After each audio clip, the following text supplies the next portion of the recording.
terme d'incohérence est probablement celui qui qualifie le mieux l'ensemble des décisions qui ont été prises depuis longtemps sur les recommandations du Conseil scientifique, sur les décisions qui ont été prises. La question des objectifs politiques doit être posée, y compris au niveau des décideurs à l'OMS, qui ont recommandé des mesures qui n'étaient probablement pas les plus appropriées.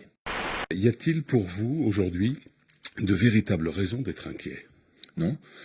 Nous voyons très bien que les indicateurs ont changé depuis le printemps. Nous voyons surtout que les plus importants, le taux de mortalité, le nombre d'hospitalisés et le nombre de patients en réanimation ne cessent de décroître. Nous avons eu 4 décès hier en France, 6 samedi. On voit que ces taux-là pour un week-end sont les plus faibles que nous avons enregistré depuis plusieurs mois. Et donc, on est sur des formes dans lesquelles l'augmentation du nombre de cas positifs qui ne sont pas des malades fait l'objet d'une insistance trop lourde. On va avoir un taux de faux positifs qui peut être de 1 à 3%. 3% quand on fait 1 million de tests par semaine, ça veut dire qu'on a 4500 faux positifs par jour. 4500 faux positifs par jour. On a détecté 5500 personnes hier. Je reprendrai simplement le dernier rapport de l'OMS qui cet été nous a dit sur les masques, il n'y a pas d'études de qualité qui permettent de recommander le port du masque partout.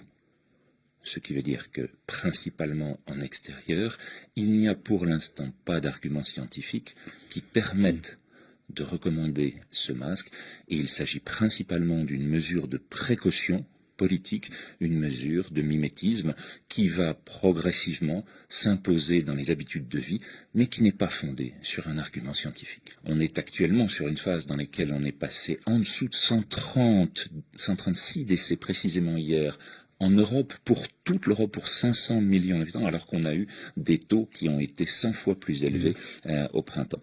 Il peut y avoir des éléments liés aux mutations virales. On ne sait pas lesquelles sont les plus importantes, sur la protéine spike, sur d'autres protéines, principalement sur l'effet de l'immunité cellulaire, l'immunité mémoire, l'immunité collective. On a énormément de choses à comprendre maintenant, mais il faut pouvoir interpréter cette phase que l'on peut qualifier de bénigne de la pandémie telle qu'elle est actuellement comprise en Europe. Mais en Europe seulement. La question des objectifs politiques doit être posée, y compris au niveau des décideurs à l'OMS, qui ont recommandé des mesures qui n'étaient probablement pas les plus appropriées.